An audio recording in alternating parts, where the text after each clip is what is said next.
Hi hello welcome to cube TV. నేను miss Saritha.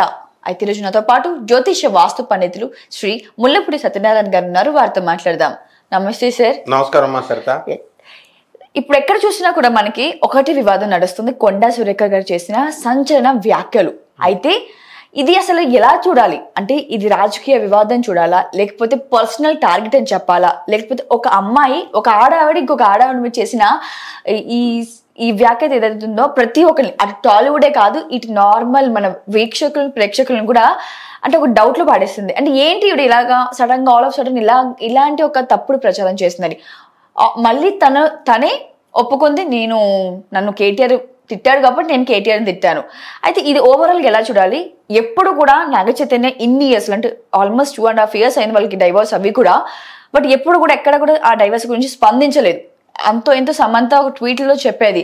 But whole industry ఇప్పుడు కథలు వచ్చింది. నాని గారు కానీ, విశ్వక్సేన్ గారు కానీ, సుధీర్ బాబు కానీ అండ్ నాగార్జున, అమల, ఎవ్రీవన్ కూడా ఈ వివాదం మీద స్పందించారు. నాగ చైతన్య గారు కూడా చాలా బాధతో ట్వీట్ చెప్పడం జరిగింది. అయితే మనకు వచ్చిన న్యూస్ ఏంటంటే కొండా సురేఖ గారి మీద కొన్ని కేసు కూడా పెట్టడం, ఇవన్నీ వింటున్నాం. సో ఓవరాల్ గా ఈ టాపిక్ మీరు విన్నప్పుడు మీకు ఏమనిపించింది? ఇది ఎంతవరకు ఆవిడ అలా అనడం మీకు మీ మాటల్లో? కొండా సురేఖ గారు పాపం ఆవిడ అంత పెద్ద ఇంటెలిజెంట్ కాదు. మంత్రి పదవి పోగొట్టేసుకుంది ఇలాగే దేవాదాయ శాఖ ఫస్ట్ లో. ఆవిడ కొద్ది రోజులు చేసి కాంగ్రెస్ గవర్నమెంట్ లో, టిఆర్ఎస్ గవర్నమెంట్ లో ఉన్నప్పుడు మార్చేశారు ఆమెని. తర్వాత మళ్ళీ హాయిగా చేసుకుంటున్నప్పుడు న్యాచురల్ గా పాలిటిక్స్ లో ఒకళ్ళ మీదకి ఒకళ్ళ గ్రడ్జెస్ ఉంటాయి. ఈమె రెచ్చగొడితే ఆడ అమ్మాయి కాబట్టి తొందరగా రియాక్ట్ అవుతుంది పాపం. ఈమె యాంగిల్ నుంచి కూడా చూడాలి. ఈమె చేసింది 100% తప్పే, అందులో డౌటే లేదు. అందరూ అవ్వకూడదు ఆడవాళ్ళ మీద. అంటే కేటీఆర్ ఫ్యామిలీ అంటే అది వేరేగా చూసేవాళ్ళం మేము, ఎందుకంటే అవును అనింది అనేసి. కానీ ఇక్కడ ఒక ఆడవిడ ఏం సంబంధం లేని సమంతను, ఏం సంబంధం లేని నాగార్జున గారిని, నాగ చైతన్య గారిని, వీళ్ళ లైఫ్ లో వీళ్ళు హ్యాపీగా ఉన్నారు. ఎక్కడో కన్వెన్షన్, ఎక్కడో కేటీఆర్, అక్కడి నుంచి ఇక్కడ అసలు ఓవరాల్ గా ట్రాక్ మొత్తం డిఫరెంట్ అయిపోయింది. సో దాని గురించి మీరు మీ మాటలు ఏం చెప్తారు? ఆమె ఎప్పుడు ఆడవాళ్ళని రెచ్చగొడితే వాళ్ళు ఆ తర్వాత బిందులు ఫైటింగ్, నాలా ఫైటింగ్ లాగా ఇంకో వీడియో వచ్చింది, అది మరీ దారుణం. అది అందువలన ఇవి ఆవిడ అంతకు ముందు కొంచెం రాడికల్ కుటుంబంలో ఉన్నట్టుగా, వాళ్ళ హస్బెండ్ కొండామురళి గారు కొంచెం విప్లవ భావాలతో ఉన్న నక్సలైట్ ఫ్యామిలీ నుంచి వచ్చింది కాబట్టి ఆ ఆవేశము, ఆ ఆలోచన తీరు అలాగే ఉంటుంది. అయితే కొండా సురేఖ గారు అలా చెప్పడం 100% తప్పే. కారణం ఏంటంటే, ఒక స్త్రీ యొక్క మాన విషయంలో, తర్వాత ఆయుర్దాయ విషయంలో ఎవరికైనా సరే నువ్వు ఇప్పుడే చచ్చిపోతావురా అని అంటే అలా చెప్పకూడదు అనమాట.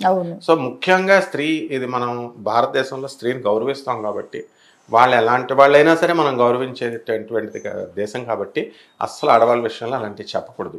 ఆమె ఏం చేసిందంటే, కేటీఆర్ మీద కోపం ఎలా తీర్చుకోవాలో తెలియలేదు. మరి ఆయన ఇవన్నీ ఏదో రూమర్స్ ఉన్నట్టుగా అని అంటోంది కదా ఆమె. కాబట్టి అసలు కేటీఆర్ గారు చెప్పిన కామెంట్స్ కూడా ఇప్పుడు మనకి ఇక్కడ కనిపించలేదు. మరి ఏమన్నారో అది వాళ్ళ మధ్య ఏమో కూడా అసలు ఆయన వర్షన్ ఇప్పుడు లేనే లేదు. ఈవిడ వర్షన్ మాత్రమే నెట్టింట వైరల్ అవుతుంది. అంతే. అంటే ఆమెకు కూడా ఎక్స్పీరియన్స్ రావాలి కదా ప్రతి మనిషికి కూడా.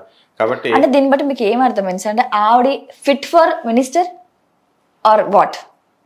అంటే ఆవేశపర్రాలు, తర్వాత అనాలోచితమైనటువంటి నిర్ణయాలు తీసేసుకొని చేస్తూ ఉంటారు.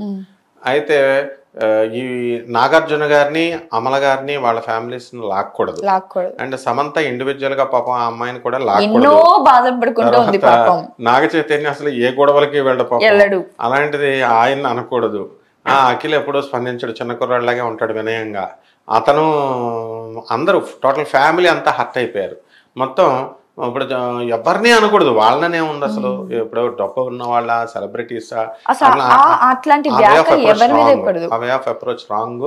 కాబట్టి దీన్ని బట్టి మినిస్టర్గా అర్హురాలా అనర్హురాలా అంటే, ఆమె ఒక చిన్న సంఘటన తప్పులు చేస్తూ ఉంటారు. అది మనం చెప్పినంత మాత్రాన మినిస్ట్రీలు పోవు. అది డెఫినెట్గా హైకమాండ్ నిర్ణయంతో ఉంటుంది. ఈమె చేసింది రాంగ్ అనుకున్నప్పుడు తప్పకుండా డిసిప్లినరీ యాక్షన్ కాంగ్రెస్ పార్టీ తీసుకోవాలా, తీసుకుంటుంది. వాళ్ళ యాక్షన్ వాళ్ళు తీసుకుని వార్నింగ్ ఇవ్వడమో లేకపోతే ఏదో ఒకటి చేయడమో అనేది డెఫినెట్గా ఆ పార్టీ సైడ్ నుంచి వస్తుంది. రైట్. ఆ పార్టీ సైడ్ నుంచి రాలేదనుకోండి, ఆ పార్టీ అగ్రనేతలే చేయించారేమో అనేటటువంటి అనుమానాలు కూడా ప్రజలు గ్రహిస్తారు.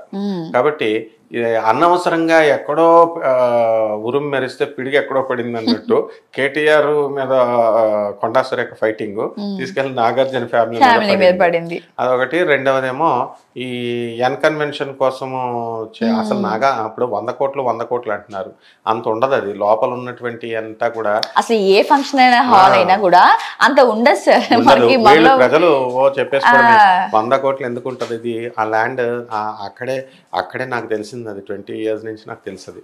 సో ఇదంతా కూడా ఆ లోపల ఉన్న ఎక్విప్మెంట్ అంతా ఉంటే 2-3 కోట్లు ఉంటుంది, అంత అది కూడా ఉండదు. మ్యాక్స్ అట్లీస్ట్ మండలం అని చెప్పుకున్నా కూడా అది 5 crores మించి కూడా పోదు. అంతే, 100 crores. కాబట్టి ఆయనకి అంత అవసరం లేదు, కన్వెన్షన్ కోసం ఇంత దిగజారిపోవాల్సిన అవసరం లేదు.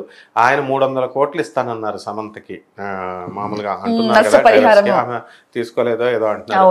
కాబట్టి ఈ 100 కోట్ల కోసం లేకపోతే వీళ్ళు అన్నట్టే 100 కోట్ల కోసం దిగజారిపోవాల్సిన అవసరం ఆయనకు లేదు.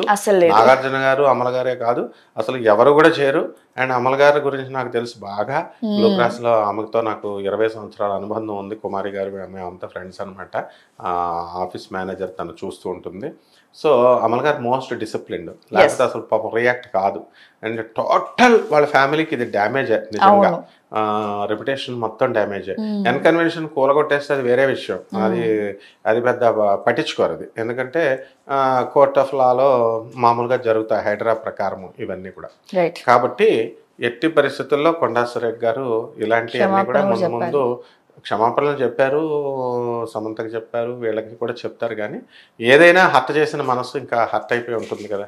కాబట్టి భవిష్యత్తులో ఆవిడ అలాంటివి చెప్పుకోకుండా ఆమె జాగ్రత్తగా పరిపాలన చేసుకుంటే ఆమె మంత్రి పదవి సేఫ్, ఆమె రెప్యుటేషన్ సేఫ్, ఆమె సేఫ్. ఎందుకంటే సోనియా గాంధీ గారు, రాహుల్ గాంధీ గారు మనకులాగా సౌత్ ఇండియన్ సైకాలజీ ఉండదు వాళ్ళకి. ఎప్పుడు ఏ నిర్ణయాలు తీసుకుంటారో తెలియదు. మన బిగ్ బాస్లు వాళ్ళు, high command. Sonia Gandhi after all తెలంగాణని ఆంధ్రాని తలుపులేసి విడగొట్టేసి ఇచ్చేసింది ఆమె. ఇది ఒక లెక్క తీసేయడం తర్వాత. అందువలన అవన్నీ కూడా చాలా జాగ్రత్తగా ఆమె చేసుకోవాలి. రైట్.